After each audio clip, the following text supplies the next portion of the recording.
Hello YouTube, on se retrouve après une nouvelle pause de YouTube. Je pense que c'est la 3e ou la 4e depuis que j'ai commencé les vidéos sur ma chaîne. Celle-ci n'était pas du tout prévue. Voilà, bon les autres n'étaient pas forcément ultra prévues, mais celle-ci encore moins. J'avais repris les vidéos il y a quelques mois en me disant ça y est, c'est chouette, j'avais déménagé, j'avais un peu plus de temps, je comptais à nouveau être régulière. Sauf que j'ai eu un accident de voiture. Fin mars, je reviens de répète au Luxembourg, je conduisais et une voiture a grillé un stop et nous a percuté de plein fouet. Voilà. Celles et ceux qui me suivent sur les autres réseaux, sur TikTok, sur Insta, etc. sont déjà au courant. Très rapidement, j'en ai parlé. Je vous ai raconté au fur et à mesure, voilà, l'évolution, etc.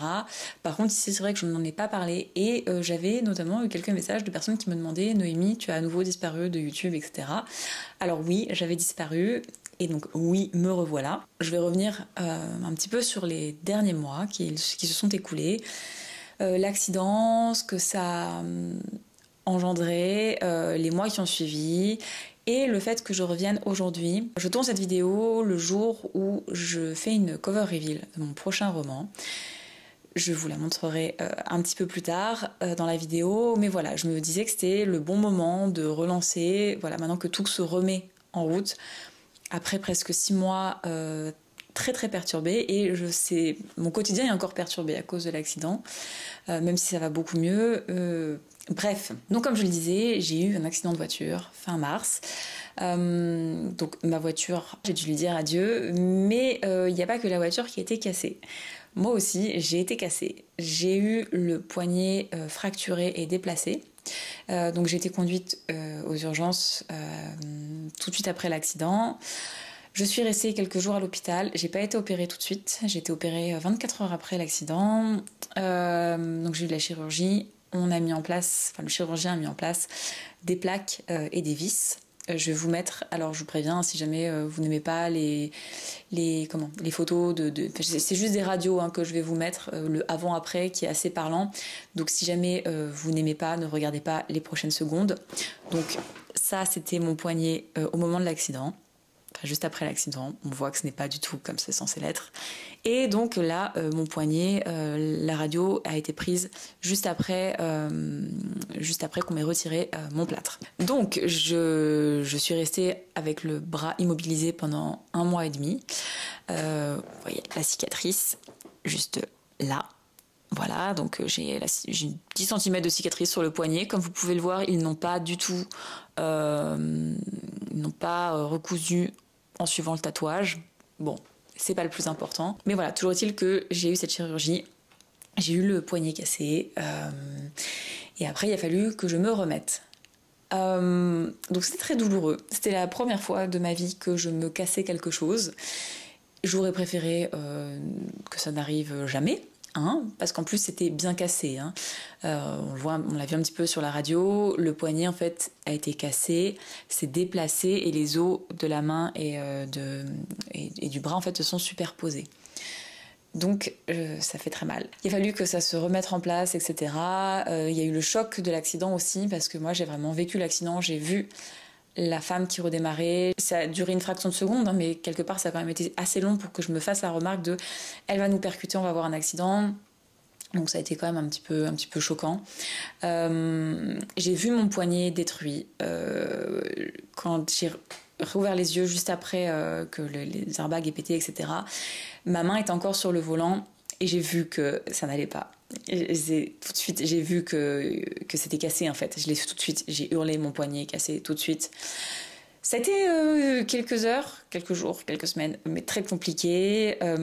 J'ai bouclé en fait sur le fait que mon poignet était cassé et que je répétais à tout le monde je suis musicienne, j'ai besoin de mon poignet. Je suis autrice, j'ai besoin de mon poignet. Je suis musicienne, j'ai besoin de mon poignet. Je l'ai répété je ne sais pas combien de fois, le temps qu'on me sorte de la voiture, qu'on appelle les pompiers, qu'on m'emmène à l'hôpital, etc. Enfin bref, c'était compliqué parce que psychologiquement à ce moment-là, je me disais je vais plus jamais pouvoir faire de guitare, je vais plus pouvoir écrire, comment je vais faire ? Sachant que, en plus de ça, il y avait la douleur, etc.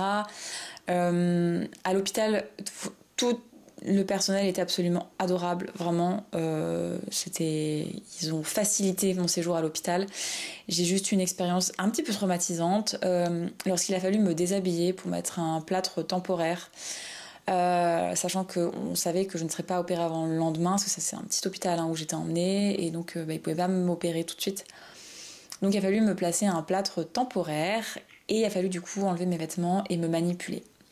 Et donc pour faire ça, sachant que je souffrais énormément, on m'a donné un médicament qui m'a fait partir, vraiment, mais pas partir bien, partir mal. Et juste après, on m'a mis un masque avec du gaz pour me faire partir encore plus. Sauf que moi, je n'ai pas bien réagi à ce gaz, à ce médicament. C'était un peu horrible. J'ai vraiment mal réagi. Et j'étais censée, moi, tenir le masque pour inspirer au fur et à mesure et gérer moi-même. Sauf que comme j'ai fait une crise d'angoisse, en fait, j'arrivais plus à le tenir. Et là, il y a un mec des urgences qui est arrivé, qui a pris le masque et qui me l'a plaqué comme ça sur le visage et qui me l'a maintenu en place. Et j'ai cru que j'allais mourir. Voilà, très clairement. J'étais dans les vapes, en fait, à moitié. Puis avec la douleur, etc., je hurlais. Mais ce moment-là a été un petit peu traumatisant parce que vraiment, j'ai cru que j'allais étouffer. J'ai cru que j'allais crever, quoi. Vraiment. Donc, c'était pas ouf, hein.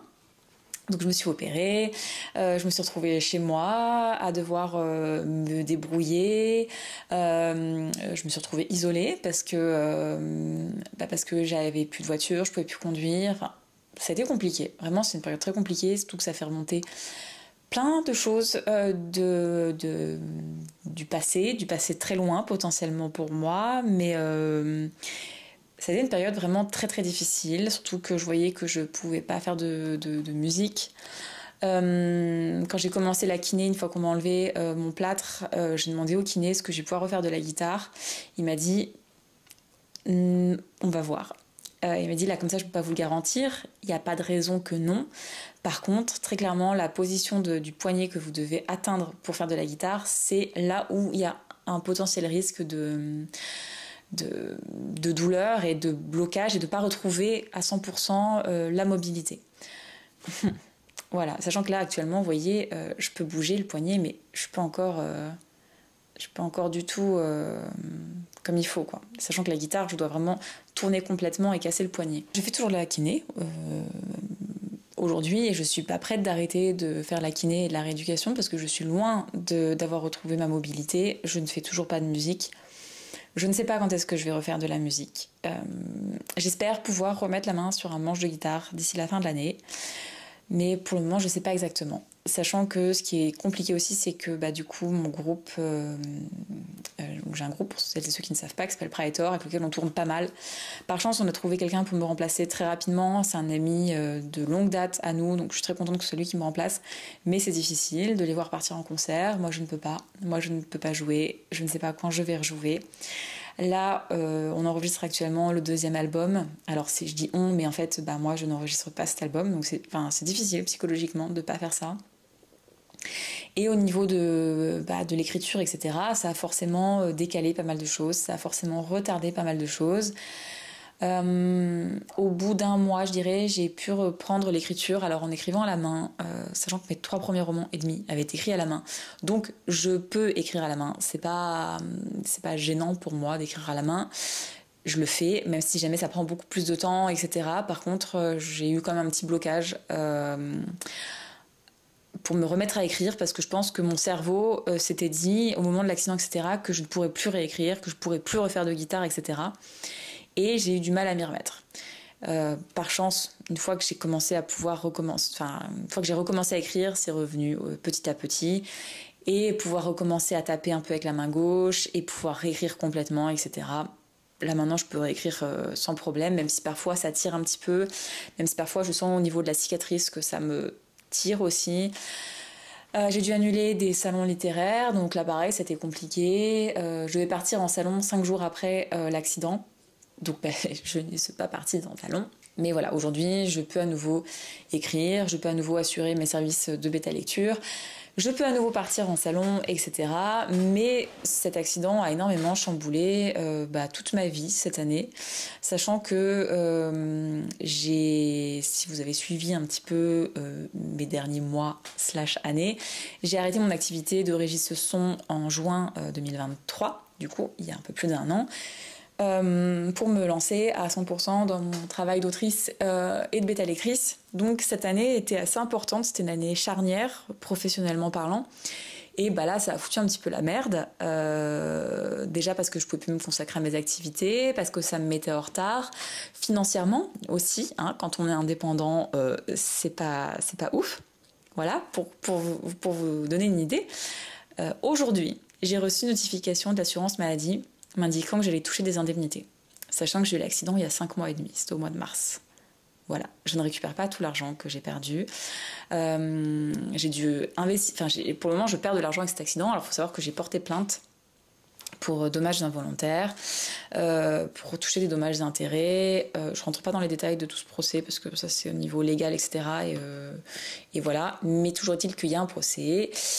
Mais voilà, il y a eu ce stress aussi financièrement, qu'est-ce que je fais, le fait de ne pas pouvoir écrire, le fait de devoir décaler des sorties, etc. Enfin bref, c'était vraiment, vraiment, vraiment compliqué. Et là, aujourd'hui, voilà, on va dire que c'est un peu symbolique parce que j'ai fait une cover reveal, donc je relance tout.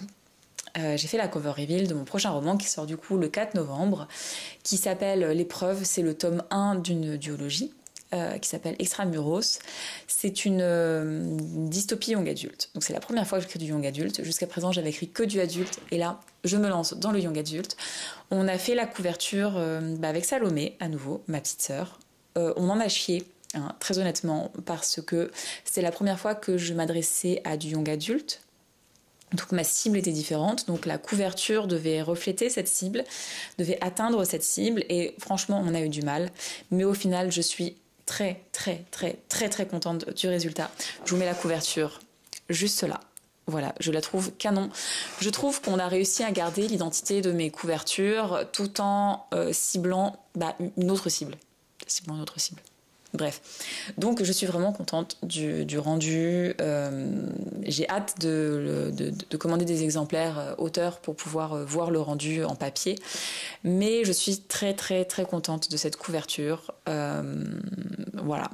Je reparlerai de cette sortie de toute façon parce que je compte être régulière à nouveau sur YouTube, donc je vous parlerai au fur et à mesure de ce roman, de l'avancée, de la sortie, etc.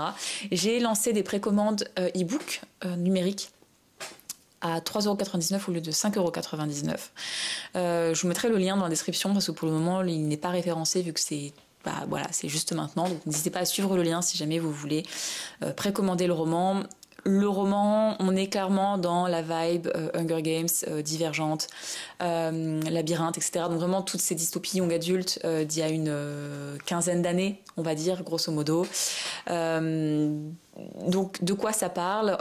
C'est une jeune fille, Anaëlle, qui vit au Varxas, la zone pauvre. Elle lutte tous les jours pour pouvoir survivre à la chaleur, pour pouvoir soigner son père qui est malade, sachant qu'elle doit travailler dur pour récolter des points de santé qui lui permettent de récupérer des médicaments. Il y a aussi la menace. La menace, c'est une créature que personne n'a jamais vue, qui vit à l'extérieur des zones. Et donc Anaëlle, l'objectif de sa vie, c'est de pouvoir soigner son père et le mettre à l'abri. Et donc pour ça, elle veut rejoindre le Tingas, qui est la zone privilégiée, où là-bas, elle pourra se faire soigner correctement, elle n'aura plus à s'inquiéter pour ses médicaments. Et pour rejoindre le Tingas, eh bien, il y a l'épreuve.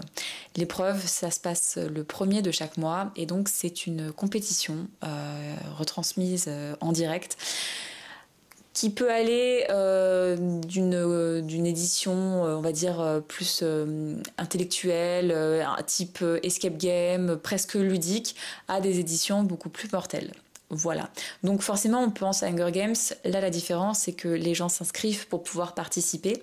Donc si Katniss, elle craignait qu'on appelle son nom, Anaëlle, elle, c'est tout l'inverse. Elle n'attend qu'une chose, c'est de voir apparaître son nom parmi les participants de l'épreuve. Voilà, je vous en reparlerai un petit peu plus, je ferai des book trailers, etc. Si vous voulez en savoir plus, n'hésitez pas à me suivre sur Insta, sur TikTok, etc. parce que j'en parle forcément beaucoup plus, presque quotidiennement. Et donc ce tome 1 sortira le 4 novembre et le tome 2 que j'écris actuellement, j'ai dépassé la moitié, sortira courant février l'année prochaine. Voilà, donc les 2 tomes sortiront dans un laps de temps relativement court, donc il n'y aura pas à attendre 1000 ans avant de lire la suite. Sinon, au niveau écriture, j'écris actuellement le tome 2 de Tu sais quoi, chassons-les, mon 4 mains coécrit avec Marie Faucheux, qu'on devait écrire il y a 1 an. Sauf que entre-temps, j'ai déménagé alors que c'était pas prévu, Marie a eu des trucs de son côté, après j'ai eu l'accident, enfin bref, ça, on a accumulé en fait les choses qui nous ont forcé à décaler le moment où on allait écrire. Donc là, ça y est, on a attaqué l'écriture, on a la date de sortie, ça sortira au printemps l'année prochaine, à une date très spécifique, mais je vous en reparlerai d'ici là. Donc voilà, celles et ceux qui attendaient la suite de Tu sais quoi, chassons-les, ça arrive. À nouveau, ce sera une duologie. De toute façon, je pense que toutes mes sagas, ça sera que des duologies. MKV, c'est une duologie. Extramuros, c'est une duologie. Tu sais quoi, c'est une duologie. Je pense que je suis pas capable d'écrire des sagas plus longues. Donc voilà, ça sortira. Du coup, pas de trop longtemps après le tome 2 d'Extramuros. L'année prochaine, je vais avoir d'autres sorties également en thriller. J'ai écrit plusieurs thrillers. Alors pour le moment, il y en a, c'est des premiers jets. D'autres, ça a déjà été bêta lu, mais j'ai à nouveau du travail dessus. Pour le moment, je clôture, je vais clôturer en fait, Tu sais quoi, et cette duologie Extramuros avant de me lancer dans le thriller, sachant qu'une fois que je vais attaquer le thriller, je vais sortir plusieurs thrillers d'affilée avant de revenir un peu après à la dystopie, à de l'anticipation. Grosso modo, j'ai envie de lancer le thriller, de montrer à ce nouveau lectorat que j'écris du thriller et que je vais en sortir régulièrement, avant de pouvoir à nouveau alterner entre le thriller et la dystopie / anticipation. Voilà, ne pas juste sortir un thriller, revenir sur de la dystopie, et après sur du thriller, etc. J'ai envie vraiment qu'on comprenne qu'il y a plusieurs livres dans les 2 genres et que je vais continuer d'écrire ça. Sinon, au niveau des nouvelles, j'ai fait plusieurs salons ces derniers temps. J'ai refait les Imaginales, c'était à nouveau vraiment top du top du top. J'ai fait un petit salon le week-end dernier. Là, c'était pas ouf, il y avait vraiment pas grand monde. Et par contre, ce week-end, je serai à Étanges Grande pour le Étrange Grande Festival. J'y étais allée l'année dernière en tant que juste spectatrice parce que j'avais un concert, donc j'avais juste été un jour. C'était vraiment top, vraiment, vraiment, vraiment top. Et donc cette année, j'y serai en exposante. Je pense faire un petit vlog sur le Étrange Grande sur les 2 jours. Si jamais je fais pas un vlog complet, je vous en reparlerai dans une autre vidéo. Mais voilà, en tout cas, je vais faire en sorte que cette vidéo sorte avant le Étrange Grande. Donc si jamais vous êtes dans l'Est, n'hésitez pas à venir. Le festival, c'est que la 3e édition, si je dis pas de bêtises cette année, mais déjà l'année dernière, c'est dans plusieurs salles, il y a des trucs en extérieur. Là, il y a plein d'animations qui sont organisées sur la journée, il y a des concerts le samedi soir, etc. Bref, je pense que ce week-end, c'est the place to be. Voilà, je pense que je vais m'arrêter là. Je voulais faire une vidéo où j'expliquais que ce qui m'est arrivé, le fait que je reviens, etc. En début d'année, j'ai lancé un podcast qui, pareil, du coup, j'ai fait 3 épisodes et puis paf, il y a eu l'accident, donc j'ai dû arrêter. Mais ça, pareil, je vais reprendre les épisodes de podcast parce que c'est un format qui me plaisait bien. En fait, c'est chiant parce que j'aime bien tous les formats. J'aime bien les formats longs vidéo sur YouTube, j'aime bien les formats longs audio en podcast, j'aime bien les formats courts qu'on peut faire sur TikTok, j'aime bien aussi le contenu qu'on peut faire sur Insta, etc. Le fait que j'aime bien toutes ces plateformes, ça me prend beaucoup de temps, mais bon, c'est tout. Voilà, je suis obligée de partager un petit peu mon temps entre les différentes plateformes. Donc n'hésitez pas à me suivre sur les autres TikTok et Insta. Je publie tous les jours en story. TikTok, je fais des vidéos tous les jours, des fois plusieurs fois par jour. C'est un format que vraiment j'aime beaucoup sur TikTok. Donc si jamais vous ne me suivez pas encore là-bas, n'hésitez pas à le faire. Voilà, je m'arrête là. Je le rappelle, si jamais vous voulez précommander l'épreuve, je vous mets le lien dans la description. Il y a un tarif préférentiel, donc c'est le moment d'en profiter. Je vous en reparlerai un petit peu plus en détail au fur et à mesure de l'avancée de la promotion de ce roman. Et puis je vous dis à très bientôt. Cette fois, j'espère que c'est un vrai à très bientôt et pas comme la dernière vidéo où je sais pas, peut-être 2 semaines après j'ai eu l'accident. Je ne compte pas avoir un nouvel accident. Voilà, très clairement. Et puis, merci d'être toujours là. Merci aux nouveaux et aux nouvelles personnes qui s'abonnent. On est plus de 4000 maintenant sur YouTube. c'est trop bien. Voilà, donc merci de continuer à me suivre.